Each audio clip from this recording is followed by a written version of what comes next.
In a video on his channel Dr. Craig Videos, the renowned Christian apologist Dr. William Lane Craig shared his position on what relationship Christians have to the law of Moses.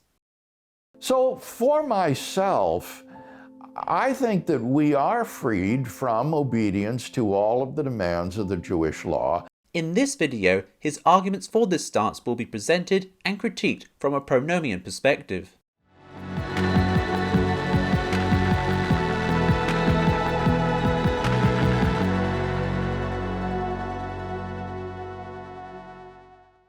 Dr. Craig begins his answer by stating it is a difficult question and refers to Jesus' teachings to justify his claim. Jesus' own sayings about the law are very enigmatic. On the one hand, he says that anyone who relaxes the least of these commandments in the law will be least in the kingdom of God, and that not a jot or a tittle will pass from the law until all is fulfilled. And yet, on the other hand, Jesus himself seemed to relax some of the commandments of the law, saying that it's not what goes into a man that makes him unclean, that is to say what he eats or drinks, but what comes out of the heart. And Mark, the evangelist, says that thus he pronounced all foods clean. Dr. Craig mistakenly believes Matthew chapter 5 verses 17 to 20 and Mark chapter 7 verse 19 to apparently show Jesus contradict himself on the law, as he understands the latter teaches Jesus set aside the distinction between clean and unclean animals, despite his warning in the former that anyone who sets aside one of the least of these commands and teaches others accordingly will be called least in the kingdom of heaven. This belief is not unique to Craig, but is common amongst Christians today due to how Mark chapter 7 verse 19 reads in most modern English Bible versions as a comment by Mark, with translations like the New International Version, English Standard Version, and Christian Standard Bible each closing with declared all foods clean in brackets. The main problem with this rendering and the theological implications it conveys, though popular, is that it is unrelated to Jesus' message in Mark chapter 7. Mark specifies that Jesus was rebuking the Pharisees as hypocrites for asking why his disciples did not observe the tradition of the elders concerning ritual hand washing when they have let go of the commands of God. Christ then goes on to state to the crowds, and then in greater detail to his disciples, that not ritually washing hands according to their traditions does not ultimately matter when your heart has ungodly motives such as greed, lewdness, and slander. His audience would not have understood Jesus to be referring to God's dietary laws, as he does not mention them, and as Jews, having been taught the law from childhood, would not have understood unclean animals to be food. Dr. Craig does correctly recognise this to be Jesus' message, but draws an incorrect conclusion due to his reliance on the popular translation of Mark chapter 7 verse 19. A more contextually coherent translation of this verse is found in the King James Version in this instance, which reads, "Do ye not perceive that whatsoever thing from without entereth into the man, it cannot defile him, because it entereth not into his heart, but into the belly, and goeth out into the draught, purging all meats."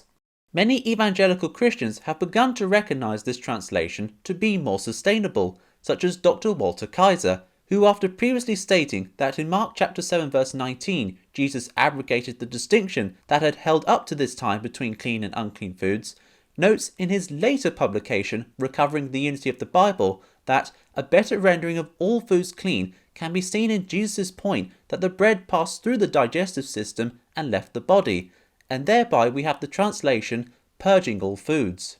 With this more appropriate translation, we see that, contrary to Craig's claims, Mark chapter 7 is consistent with Mark chapter 5 verses 17 to 20, which, far from being enigmatic, is, as scholar J. Andrew Overman writes, unambiguous and does indeed command obedience to the whole Torah. Dr. Craig then goes on to refer to the apostles' teaching, particularly in Acts chapter 15. And when you read the Apostle Paul and the decision of the Jerusalem Council as to what to do with Gentiles who convert to Christianity, then they also have to convert to Judaism, the answer was no, that they weren't obligated to obey all the demands of the law. Similarly to Mark chapter 7, Dr. Craig correctly recognizes the issue at hand in this passage, but draws a conclusion unrelated to it.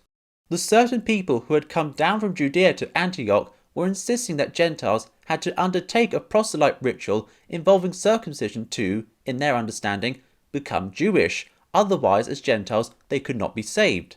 Scholar Tim Hegg highlights that in the first century, circumcision was no longer simply the sign of the covenant with Abraham. It had long since combined with a cultural imperative to define Jewishness. In response, Peter affirmed both Jews and Gentiles are saved by faith enabled by grace. This, however, does not mean that Gentile Christians, unlike Jewish Christians, would not be obligated to obey the law's demands as Craig believes, as the rest of the passage demonstrates. After Peter finishes, James spoke up and refers to the words of the prophets regarding Gentiles turning to God, which would include the prophecies in Isaiah chapter 2 and Micah chapter 4 that the law will go out from Zion and Gentiles will go there to be taught it. He then proposes, to enable this to come to pass, to instruct the Gentiles with 4 prohibitions specifically aimed at cutting them off from their former pagan spheres of influence, which would reassure both believing and unbelieving Jews that they were committed to following the God of Israel. This in turn would allow them to access the reading of the law of Moses weekly in the synagogues on the Sabbath, through which they would gradually learn its contents and how to live them out in practice.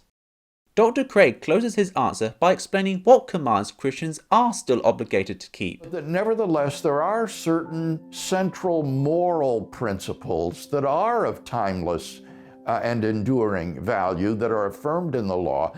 And the way to spot these is to find where they are reaffirmed in the New Testament, in the teachings of Jesus, in the teachings of Paul and the apostles. And when we find them affirming the same moral principles, then I think we can be confident that as Christians, we are obligated to obey those aspects of the law that express those moral principles. Craig makes a distinction that some laws are moral while others are ceremonial, with Christians, in his opinion, not needing to obey any of the latter. While this is a historically popular approach, it possesses several problems. One is that the law does not divide itself into such categories, with instructions commonly considered ceremonial only presented alongside those considered moral only in passages like Exodus chapter 22 and Leviticus chapter 19. Another is that the permanent end of some instructions in the law would contradict Jesus' words in Matthew chapter 5 verses 17 to 20, as touched upon earlier. And a third, of particular relevance to Craig's words, as scholar Dr. Richard Averbeck writes, is that the New Testament refers extensively to the so-called ceremonial regulations, sometimes in relation to the work of Jesus Christ as the new covenant sacrifice for us. Other times, however, it refers to them in relation to how we should live the Christian life. From this point of view, the ceremonial law is as applicable to the Christian life as the moral law. To draw a conclusion, Dr. Craig's position that Christians do not need to observe some aspects of the law stems from his use of popular but inaccurate approaches towards this topic. While he often accurately recognizes the main messages of the passages referred to, such approaches have led him to make conclusions unrelated to them. These passages, when carefully studied, show, contrary to Craig's position, the whole law of Moses, including instructions often called ceremonial, remain applicable to Christians today. Thank you for watching. If you found this video helpful, please like it, and to be notified of new content, subscribe to the Pronomian Perspective.